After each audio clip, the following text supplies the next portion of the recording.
What is a heretic? What you are really going to see is a person who professes a deviant form of the official or mainstream faith. A heretic usually violates some sort of religious or traditional law set into place by a divine ruler. Punishment for heresy ranged from excommunication to the death penalty. We have found the witch, may we burn her? The Inquisition was first established and commissioned by Pope Gregory IX in 1231 CE as a specialized court system to curb the contamination of heresy to the outer masses.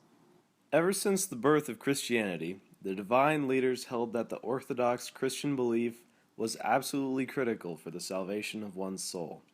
Given the complicated nature of Christianity, heresy was common among anyone who held different beliefs. So the Catholic Church started to become power-hungry and wanted to have nobody challenging their power, so they persecuted heretics for the purpose of eliminating opposition and contrast to the Catholic institution. There is a difference between formal heresy and material heresy. Formal heresy is when someone intentionally goes against the church and the views, which the church views as a grave sin.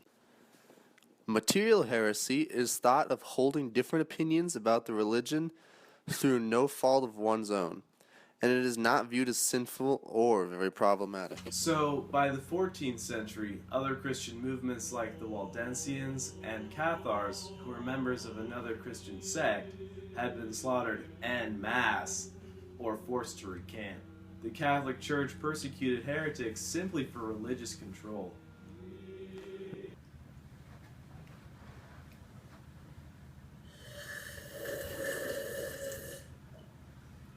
Hello, children. The relationship between political and religious leaders during the Inquisition was basically one and the same. The power of the Pope was believed to be divine. Rulers whose authority was believed to come from God, as well as the Pope and all of his subsidiaries, were viewed as this way too, possessing divine judgment.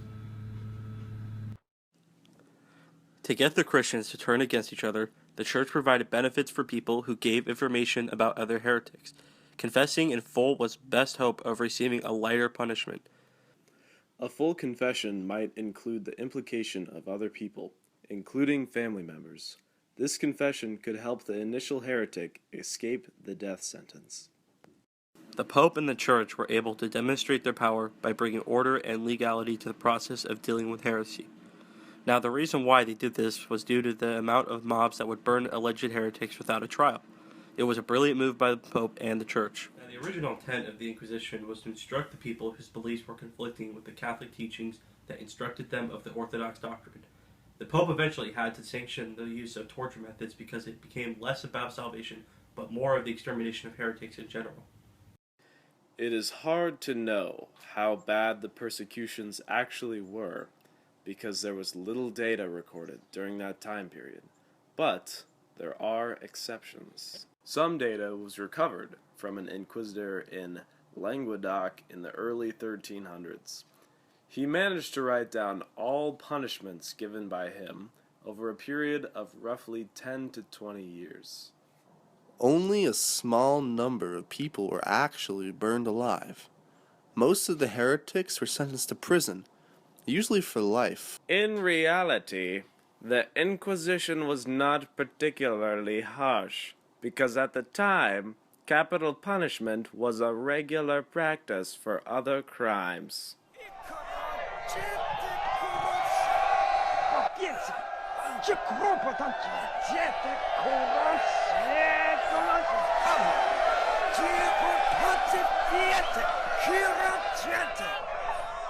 The Inquisition is charged with rooting out heresy wherever it dwells.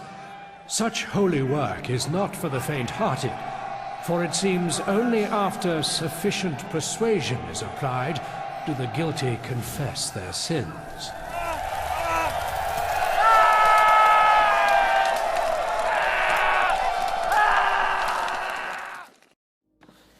All major medieval inquisitions were supposedly decentralized.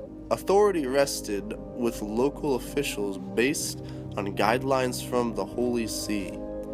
but there was no central, top-down authority running the Inquisitions, as would be the case in most post-medieval Inquisitions. Thus, there are very many types of inquisitions depending on the location and methods. Monarchs needed the Pope's permission to pass laws when it came to punishing heretics. You know what? What's that? I don't really like God, Oh, why is that? because I don't think he exists. And so, Oh, I don't think I'm going to go to church anymore. okay.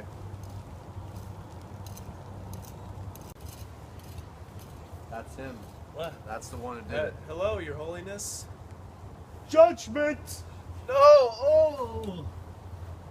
Oh! Oh!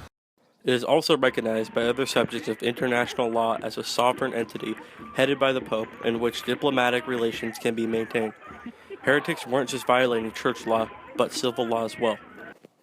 The monarchs are given permission by the Pope to have inquisitions perform their duties, but that didn't mean they had total control over it. Just because you're given a little bit of slack doesn't mean you can go everywhere you want to go. Throughout the Inquisition's history, it was rivaled by local ecclesiastical and secular jurisdictions. No matter how determined, no pope succeeded in establishing complete control of the Inquisition. The original idea of the persecution was a great idea for the church to have order in the lands. It was a more peaceful way for the trials to happen without the people going in for a free-for-all with the accused heretics and burning them at the stake because someone was just a little bit suspicious.